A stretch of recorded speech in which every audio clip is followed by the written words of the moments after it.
From time to time, viewers will ask us whatever happened to someone they used to watch on TV. Many of their former favorite broadcasters have moved on to bigger markets or into public relations, teaching, or politics. But tonight we have the story of a local broadcaster who just sort of disappeared for a decade. Now he's come out of hiding.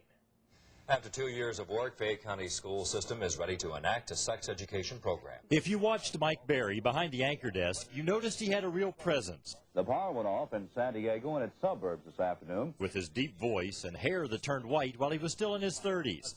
He couldn't go anywhere in central Kentucky without being noticed. Berry started out in radio in Missouri, then did TV gigs in many cities, including Nashville. He did commercials all over the country. Second National Bank, helping people first.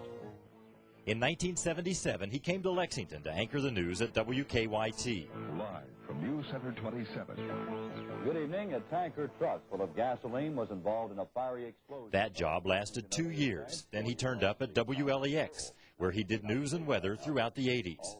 To many people, it seemed Berry had it all, but he wasn't the news addict many thought he was. He was addicted to something else. I was pretty much asked to leave television, I guess is the best way to put it. I had a problem with alcohol. Berry thought he was hiding his drinking problem. He now knows he was only fooling himself. By age 45, alcohol had cost him his job at Channel 18, his marriage, and his relationship with his children and friends. In 1991, when he failed to show up for another job at a Lexington radio station, police considered him a missing person.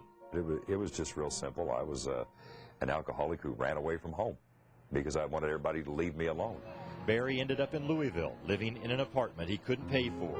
And when he found himself on the verge of eviction, he turned to the bottle again. I locked myself up in my apartment, and with the full intentions of just drinking myself to death because I couldn't find a way to get into recovery. It just never seemed to work.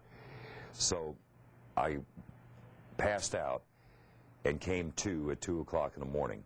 And I took the bottle from underneath the couch and picked it up, took the top off to start drinking again. And out loud, I said, I'm done.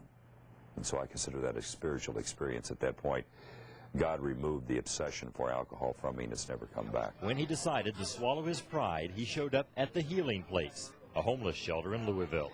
The once respected anchor found himself sleeping on a cot next to street alcoholics. It's threefold. I had what's called a physical allergy. In other words, if I drank the first drop of alcohol, then my body automatically demands more. It's the only disease that tells you you don't have the disease, you'll be okay. And a mental obsession with alcohol, it was the very first thought in my mind at everything that I ever did. And then the spiritual bankruptcy, and I guess the easiest way to describe that is just, I thought I was the ruler of the universe, and everybody else came second. Over several months, Berry performed housekeeping duties at the shelter to earn his keep and got serious about the 12-step recovery program there. Mike's easy to relate to because whether you're a professional or a painter or a lawyer or a chef or a fast order cook, you've got an ego. And Mike was able to demonstrate to the men and women that you can put that ego aside and develop a spiritual program that becomes a priority.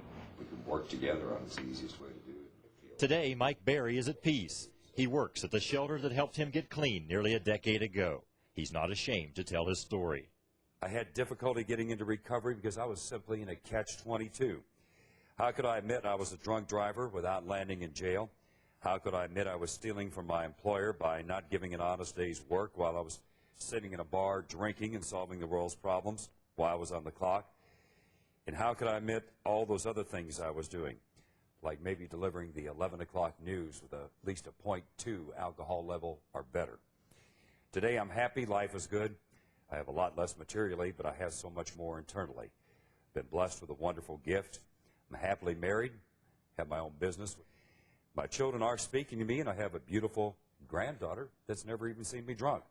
And hopefully that cycle has been broken. Today, when Berry watches the homeless people and drunks come and go at the shelter, he knows he was once just like them. That's why he's so eager to help. He has no desire to go back to a career in television. I'm where I'm supposed to be right now, and I have plenty of time to get wherever I'm supposed to go, and wherever that's supposed to be. What I do now, I absolutely love. I absolutely love it with a passion.